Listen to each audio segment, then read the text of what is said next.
मध्येच म्हटलेलं की नमिताताई आपळे या आज आपल्या सोबत आहे, त्या अभिवाचन करणार आहे. ते कालच 12 तारीखला त्यांचा रवींद्र नाट्य मंदिरमध्ये, जसं आता सगळ्यांनी सांगितलं, एक अभिवाचनाचा कार्यक्रम झाला. त्या अनेक आकाशवाणीच्या विविध वाहिन्यांवरनं त्यांचं सादरीकरण करत असतात. मी स्पेसिफिक एखाद्याचं नाव घेत नाही.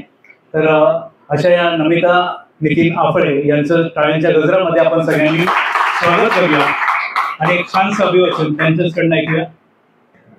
आताच्या पेक्षा थोडा वेगळा काळ आधीचा होता आणि गुरुवर पूर्ण श्रद्धा ठेवली जायची की जे काही ते स्टेप म्हणून उचलत आहेत तर ती अगदी बरोबर आहे आणि शिष्य वागायचे. तो हा काळ. एक तेवढीच कमी प्रसिद्ध पण अतिशय सक्षम अशी गायिका शैलाताई दातार यांनी लिहिलेला हा लेख आहे. ऐकूया. साधना. शैला दातार. त्या दिवशी तिथं गेल्यापासून दिवसभर फक्त घरात मदत करणं एवढंच त्यानं केलं.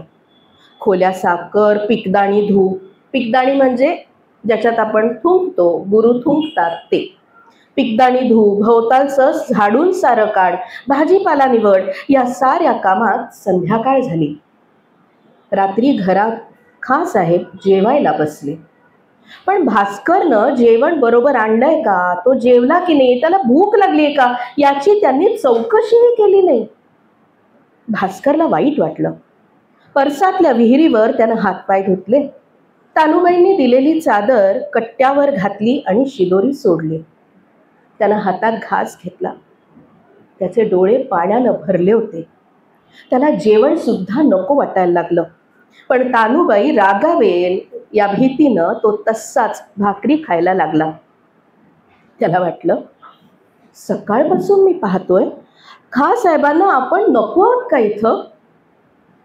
आता काय करायचं.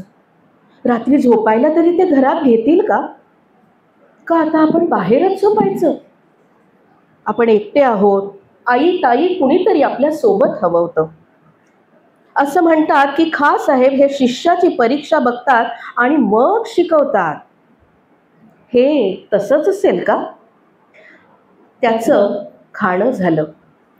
त्यानं हात धुतले आणि बाहेर कट्ट्यावरच तो बसला. त्याला अर्थातच थंडी वाजायला लागली आणि घराचं दार लावलं गेलं. भास्कर खिन्न झाला. त्यानं निम्मी चादर अंगाखाली, निम्मी तशीच डोक्यावर घेतली आणि कट्ट्यावरच आडवा झाला. केव्हा झोप लागली त्याचं त्यालाच कळलं नाही. मध्यरात्री तंबोऱ्याच्या आवाजानं त्याला जाग आली. भोवताली सारा अंधार होता. भास्करला मात्र गाण्याशिवाय काहीही जाणवत नव्हतं. दाऊदची तालीम सुरू होती. चाचपडत भास्कर खिडकीखाली जाऊन उभा राहिला. आता मात्र सुंदर मोरी काहे को या बंदिशीची तालीम त्याला ऐकू आली. तो वेडावला. आता मात्र अंधारात बसून त्यानं ते गाणं ऐकलं. दुसऱ्या दिवशी कागद पेन्सिल आणायचं त्यांनी मनोमन ठरवलं. ती रात्र मज्जेत गेली. एके दिवस भास्कर खासाहेबांकडे पोचला. तोच खासाहेब त्याला म्हणाले, भास्कर, आजपासून तू शेळ्या राखायला जायचं माळावर. आणि घरामागे बघ त्यांनी केवढी घाण केली आहे, ती सुद्धा साफ करायची. भास्कर हो म्हणाला. परसात गेला. झाडू घेऊन त्यानं उकिरडा साफ केला. शेळ्या घेऊन जवळच्याच बेचराजी स्मशानाजवळच्या माळावर गेला. हे माळरान अजूनही तसंच आहे पूर्वीसारखं. फक्त स्मशानाचा भाग मात्र नवीन बांधून घेतलाय. तिथं शेळ्या चरायला सोडल्या आणि तो झाडाखाली बसला. त्याला खूप वाईट वाटत होतं. हे असंच जर चालणार असेल तर आपण इथं आलो तरी कशाला. परमेश्वर आपली थट्टा करतोय. नाटक कंपनीत अपमान सोसला आणि इथं हे असं. आपण प्रतिज्ञा केली आहे ती काही पुरं होणं अजिबात शक्य दिसत नाहीये. आपलं आयुष्य बहुतेक यांची सेवा करण्यामध्येच व्यतीत होणार. नाही नाही, आपल्याला गाणं शिकायचंय. भास्करचा भास्कर बुवा व्हायचंय. यातून काहीतरी मार्ग काढलाच पाहिजे. हे खासाहेब जर शिकवायला लागले तर खरोखरच सारं सुरळीत होईल की नाही. हे शिकवत का नाहीत पण मला. यांनी फक्त 1 तास गाणं दिवसभरात शिकवलं ना तर काय होईल. काय लागेल ती सेवा आपण करू. आपल्याला तरी दुसरं काय हवंय आयुष्यात. दिवसभर गड्यासारखं राबायचं, 4-5 मैल रोज पायपीट करायची, आणि आता तर ह्या शेळ्या घेऊन त्यांना तिथं चारायचं. रोज इथं येऊन आपलं नक्की होणार आहे तरी काय.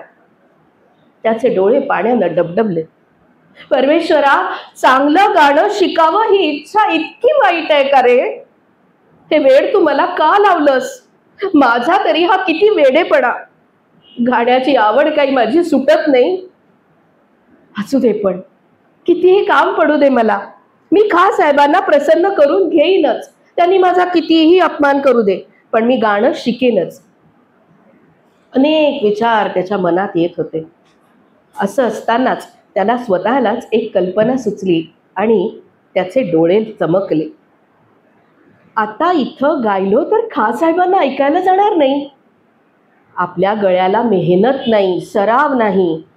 मोकळ्या आवाजात जर गाणं गायलो तर तेवढीच मेहनत होईल, सराव होईल. या विचारानं त्याला अवसान आलं. आणि मग बाळकोबा नाटेकरांनी, बंदे अली खान साहेबांनी, अगदी सुरुवातीला पिंगळे बुवांनी, मौला बक्षांच्या शाळेतल्या शिक्षकांनी त्याला जे शिकवलं होतं ते तो मोकळेपणानं रानात गाऊ लागला. दुसऱ्या दिवसापासून दुप्पट उत्साहानं शेळ्या चारायला तो जाऊ लागला. खुल्या आवाजात गाऊन गाऊन त्याच्या आवाजात आता सुधारणा व्हायला लागली. 1 महिना होऊन गेला. एक दिवस अचानक संध्याकाळी भास्करला खासाहेब म्हणाले, भास्करा, तानपुरा घे. भास्करचा कानांवर विश्वासच बसेना. लगेच त्यांना नमस्कार करून तो तंबोरा घेऊन बसला. इतक्या दिवसांनी खासाहेब प्रथमच त्याला शिकवायला बसले. राग होता भूप. रागाचं चलन त्यांनी सांगितलं आणि भास्कर गाऊ लागला. फुटलेला आवाज पूर्णपणे अजून सुधारलेला नव्हता, पण तरीही तो जिद्दीनं गाऊ लागला. खासाहेबांनी लगेचच ख्याल सुरू केला. सुधे बोलत नाही, कामिनी रूप की मजेर. भास्करला आता किती घेऊ आणि किती नको असं व्हायला लागलं. दिवसभरापूर्वी कुणीतरी थोडंफार गाणं शिकवलं होतं. आता गाण्याशिवाय दिवसातला प्रहर जात नव्हता. शिवाय रात्री 8 ते 10 अशीही तालीम मिळायला लागली. मौला बक्ष, फैज अहमद खान यांच्याची स्पर्धा होती. त्यामुळे मौला बक्षांच्या विद्यार्थ्यांपेक्षा आपण भास्करला किती तयार करतो आहोत हे बडोदेकरांना दाखवून द्यायचं होतं.